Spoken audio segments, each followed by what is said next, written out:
Alright, first off we gotta start by clarifying what's going on. So basically what happened was we had some issues recording this video and another one, so we decided to put them together and make one long time-lapse video with both of them.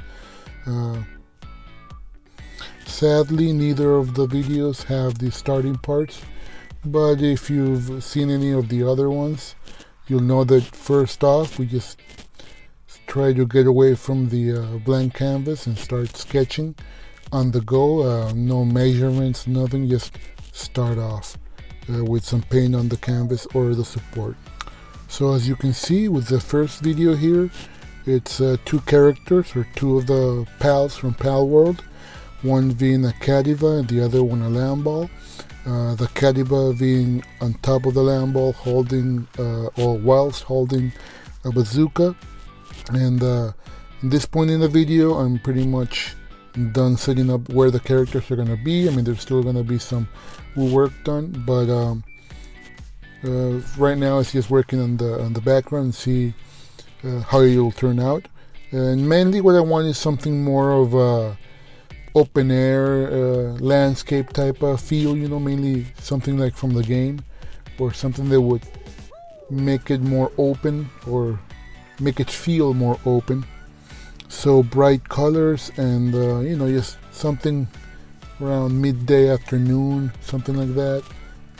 So you know, just get on with it, just start getting down some tones, making sure that things towards the horizon are grayish, and you know, just to give the illusion of a distance, of some atmosphere around.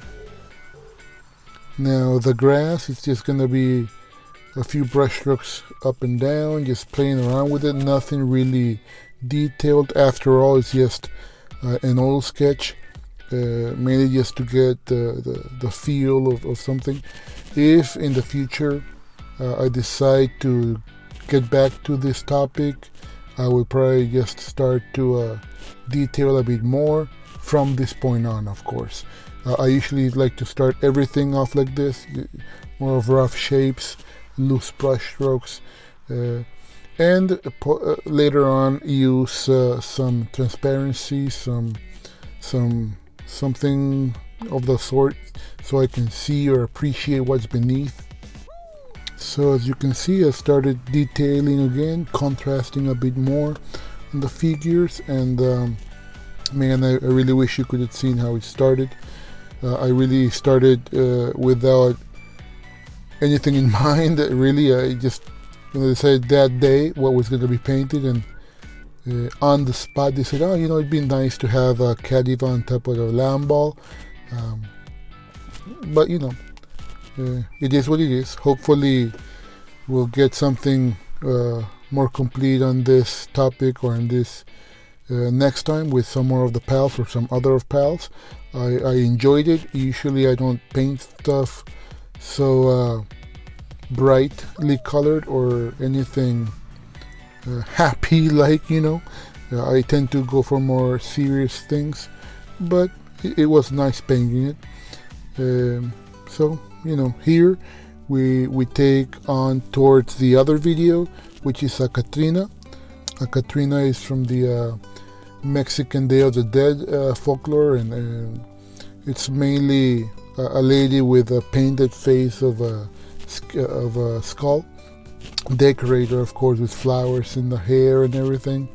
And also, as you can see, the video starts from midway through, after the sketch has been done and everything. So you know, it is what it is.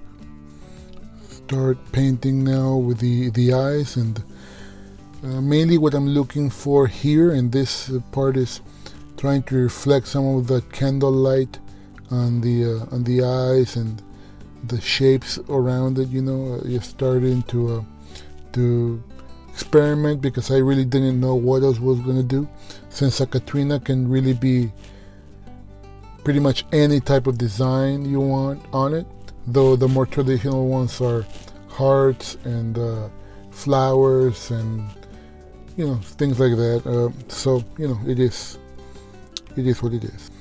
Now the focus is really going to be the face, so I'm not too worried about the flowers and the hair, or the hair itself, or the earrings or anything like that.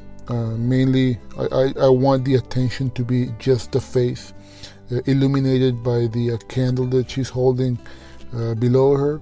And so I'm gonna stick to the bright colors on a grayish background of the face itself.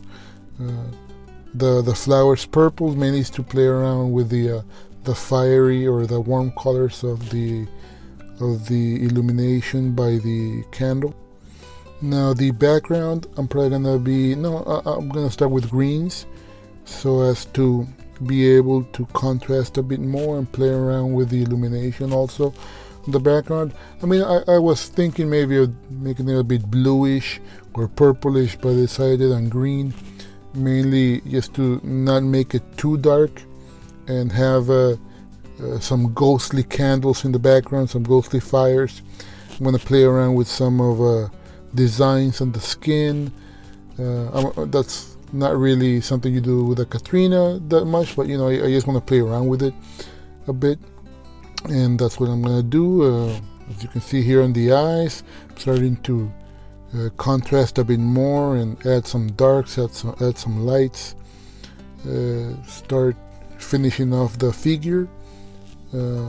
Like I said, I started it without anything concrete in mind. It's all done on the spot, and it's, you know, it'll turn out how it'll turn out, and hopefully we have something good. I mean, I'm liking it so far, so we'll see. I hope you guys enjoy it. I really enjoyed painting it. So this one and the PAL one, both I enjoyed quite a bit. Like I said, this is from Day of the Dead, so it was painted in October, towards the end of October. And PAL was barely, maybe last week in January. So we haven't had any other accidents of the sort, so hopefully we won't have any more of those accidents going forward. But if we do, you know, we'll just splice them together like we did this time, and you know, keep painting. Remember, loose brush strokes, experiment with the colors, and just let loose. You know, any mistake you make can be taken back. You can rework it. The point is to just get something on the canvas so you can utilize it to better express what it is you're feeling inside.